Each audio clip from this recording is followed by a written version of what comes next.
live. Thank you for joining us. We're now joined by FC Tucson President Amanda Power and I can fully say FC Tucson head coach, no longer interim, Jon Pearlman. Before we get started, we'll start with Amanda. Obviously, very attractive job, USL League One, a lot of great candidates. What eventually landed you on the gentleman who is sitting next to you as your head coach for 2022? Well, thank you everybody for being here tonight and tuning in and seeing what's happening with FC Tucson. On a pretty important announcement as we close out what I think is another phenomenal year as we continue through a pandemic. We interviewed some fantastic candidates. We had, obviously with our ownership, lots of interested parties who were curious about the vision for this club, where we'd like to take it, and being a League One head coach. And as we sort of sit back and take a bigger picture about what's important to this team right now, what's important to this community right now, amid all the different candidates, there was one that stood out, and we already had him, and it was Jon Pearlman. Jon, I think, first of all, when we had to make the difficult decision to part ways with Coach Gallus, I turned to Jon to see what he could do, and I think, what he's been able to do is pretty remarkable. And I think when you're, working in a front office and you're working closely with a technical team and building a momentum and a season, you need a partner in that, and you need somebody who cares deeply about the Crest, this city, and seeing this team be its full potential.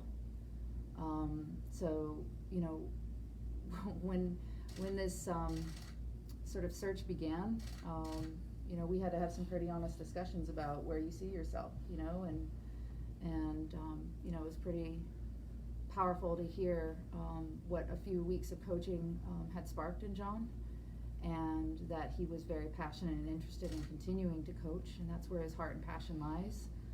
And so at the end of the day, I couldn't think of anybody better who knows this community. He's been coaching for 2 decades in this community, many people's kids who might even be watching this now. And so when we look to the future of the academy program, our women's program, and our first team, having somebody instill, all of the coaching attributes that you want, developing the whole person, not just the player, that's something that Jon and I, believe passionately about, and really, trying to make this community the soccer town that we know it can be, and I think the soccer town that he always thought it could be.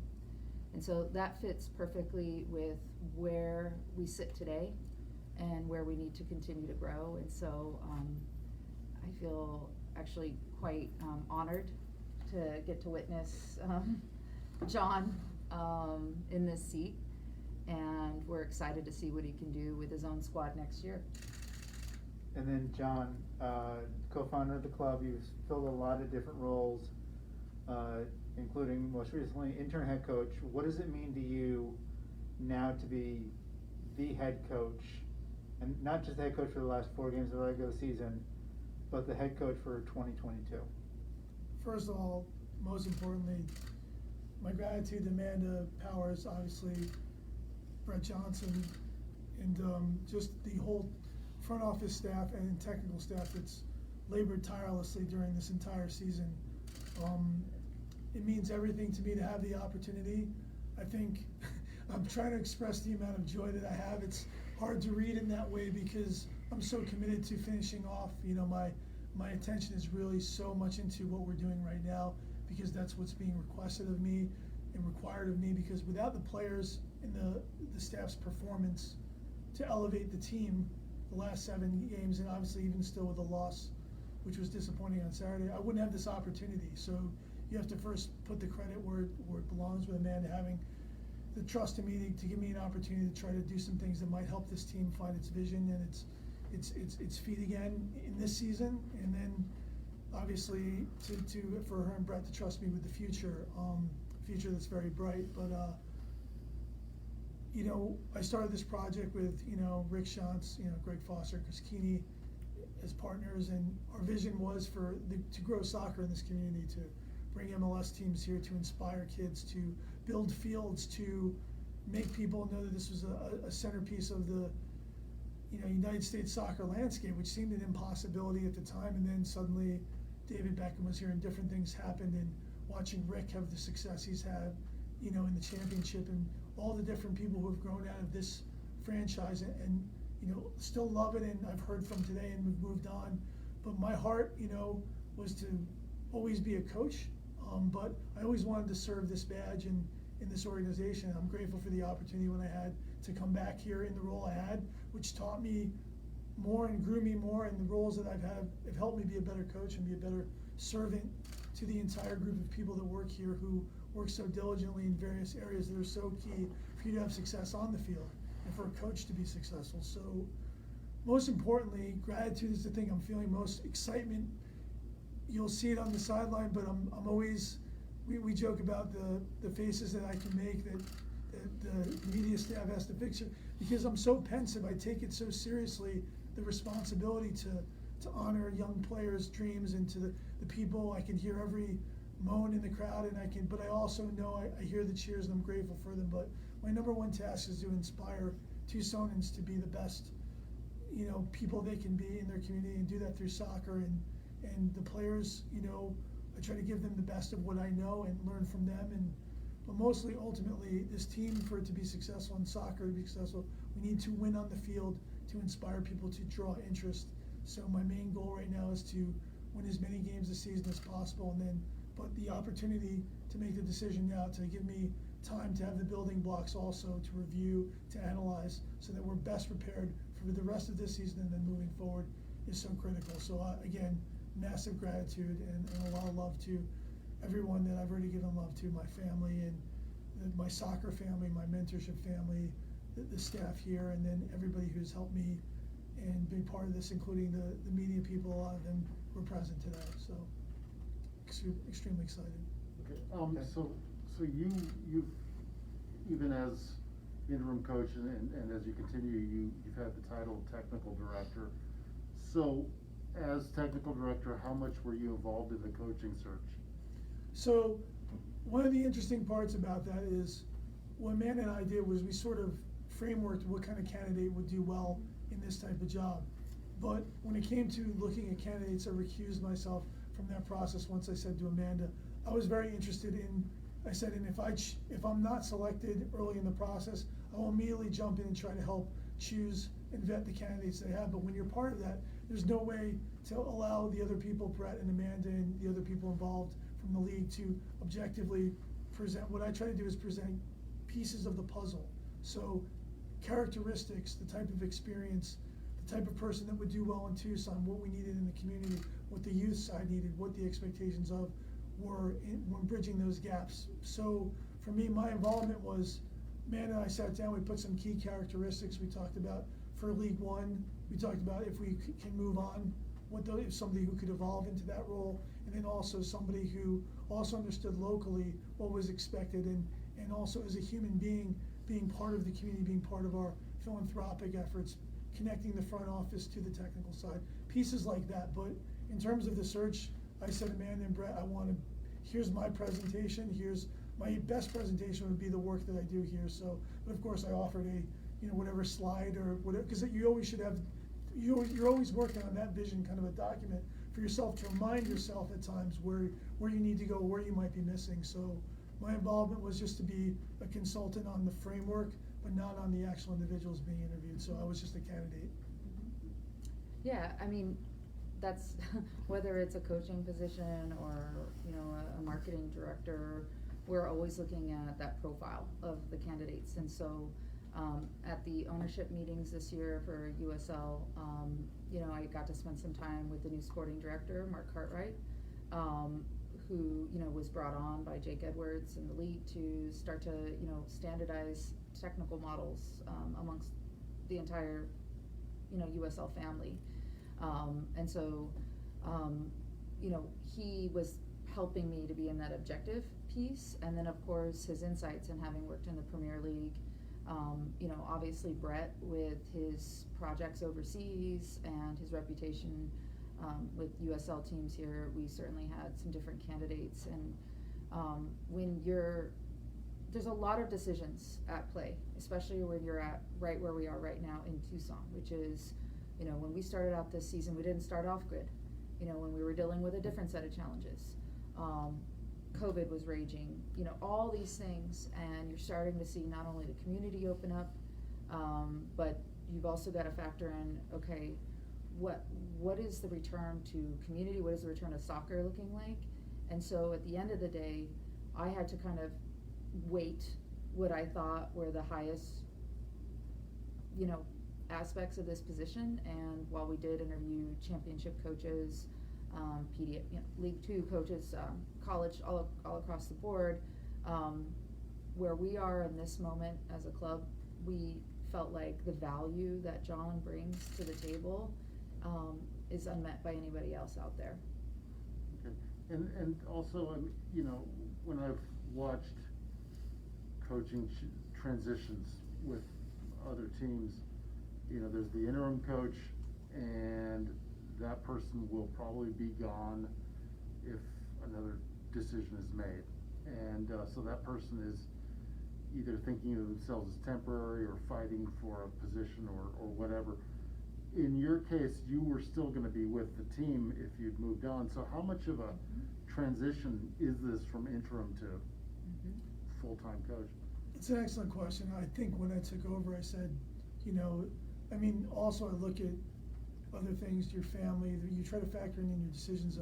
I've been as ambitious a person as you could possibly imagine, and my single-minded drive to be the best soccer coach and be the best soccer person I could be in this community and beyond. I'm in the middle of a course during this year. So my obsessive nature, as I've gotten older, I've learned to taper that with try to making intelligent decisions. The conversations I had with Amanda and Brett were, look, I'm happy to take in the interim. This is incredibly exciting for me, but there are some challenges here that I may not be able to overcome, but I would like to continue my work in the club and what I'm doing should this not be the best fit. And I'm certainly open to, at any point when it's not the best fit, to bowing out gracefully and helping once that. So the pressure wasn't on particularly, Pearl, get out there and win if you want any chance at this job. They said, do what you do it as well as you can, do it with our full support.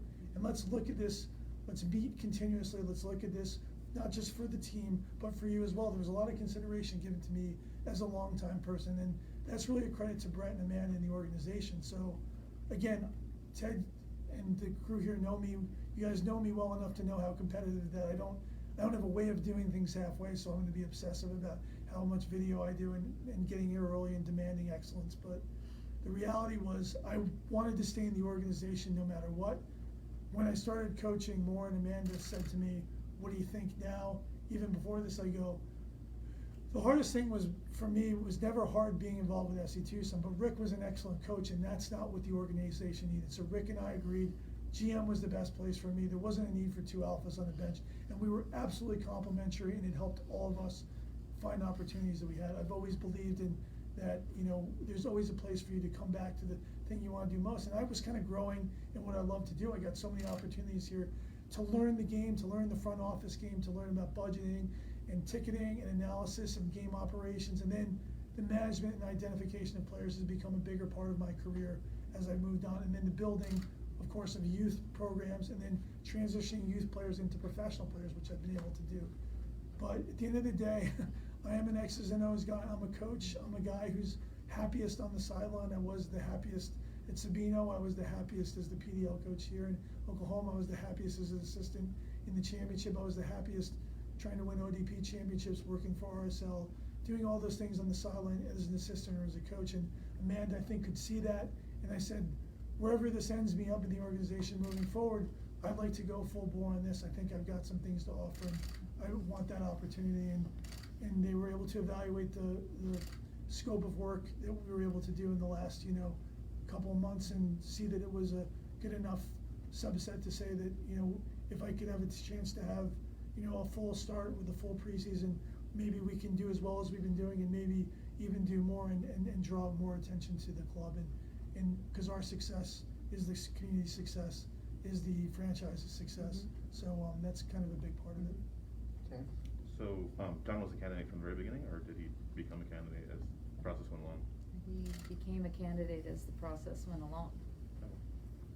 And so, John, have you talked to Rick today? What kinds of I things he did, said? yes. We Rick and I speak pretty frequently about a lot of things, life, our families, the game, obviously, his games, my games, players. And of course, Rick was like, congratulations, and keep it going.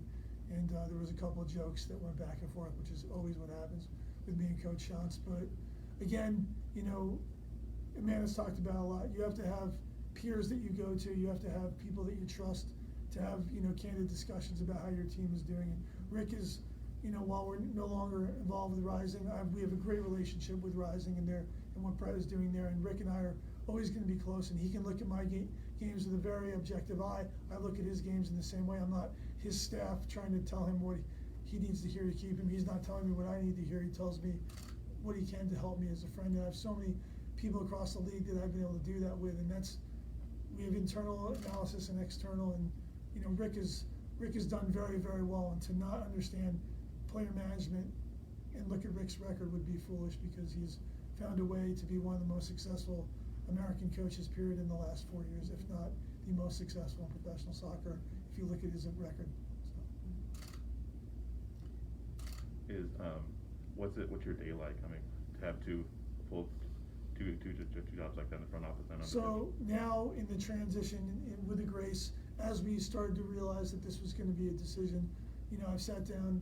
Amanda and I work very closely with another gentleman, Kyle Cornell, who is a tremendous, you know, person who's worked under me. I consider him a incredible colleague, somebody that I've mentored and has taught me a lot as well. You know, but Amanda said, look, let's look at what you do so we can keep you involved in things that you have great relationship with, like the preseason. But ultimately, Brett and her have really cleared my plate to focus on the technical director position, the building of teams, the helping with the women's program, anything that involves soccer being played on the field, and the recruitment of players, and the building, the relationship with the youth. And of course, I'm going to make sure that we get some great teams here for the MLS. But I've been transitioning out most of my front office day to day in terms of the budgetary. Although I'm grateful that I'm still able to consult with Amanda, and we talk a lot about in that way, where I'm not directly in the middle of something like that. I'm more somebody who's been in that room but she's given me full time to focus on the team. I've had a lot of grace from everybody, and all comers in this front office have stepped up for me so that I can have more time on the technical side, both in the front office. So again, gratitude is the word of the day, and I love the work I'm able to do right now, and I'm able to completely immerse myself here. I spend a lot of time in the front office up here talking about where our departments connect, but I have all the time in the world to put it to the soccer and put our best foot forward on it. So. What kind of boost do you think will give the side to not have that uncertainty anymore, to have everything certain now? Well, I think the boost for them right now really is the hunt for the playoffs. I think, and any side, I think they already trusted my decision making, because the decision making has led to wins. I think when you're winning, you're going to have your audience. I think the guys that are looking to see where they might want to be next year, who are excited about what we're doing here and have performed well, are happy to see me in a permanent role, because I think if they want to be here, they feel like it would bode well for them. I think other guys who are looking to continue here, that are looking to improve their performance, that may be some motivation, but you'd have to ask them how they feel about it. All I said to them was, I just want you to know so that you have this information first, because you guys are the ones this affects the most, and out of that respect, and then here's the training session. So I don't think there was a lot of pomp and circumstance to it. It was, here's the information, we didn't do well enough, here's the video on North Texas, here's where we're going against North Carolina, so that we can be a playoff team and we all can win a championship together. Awesome. Thank you guys, I appreciate it. Can I just say one last thing? Sorry, PR Jason. I appreciate you guys being here today, because while I don't think maybe the masses aren't here, and I don't know how many people are watching this right now, but there is, to run a professional sports team through a year like we just had where you're coming into a club that, needed some overhaul, you know, and to, go through that with someone. And really not much of what we were dealing with last year had anything to do with soccer. You know, what we were dealing with was individuals' fears of, you know, what's gonna happen with our future because of the pandemic. And, there cannot be enough said about walking through an experience like that with somebody that will give you enough assurity and trust in somebody's ability to do their job in a way that you know is meeting somebody at the human level, but also still maintaining that fire and that hunger to compete in an environment where it seems antithetical to want to be that way.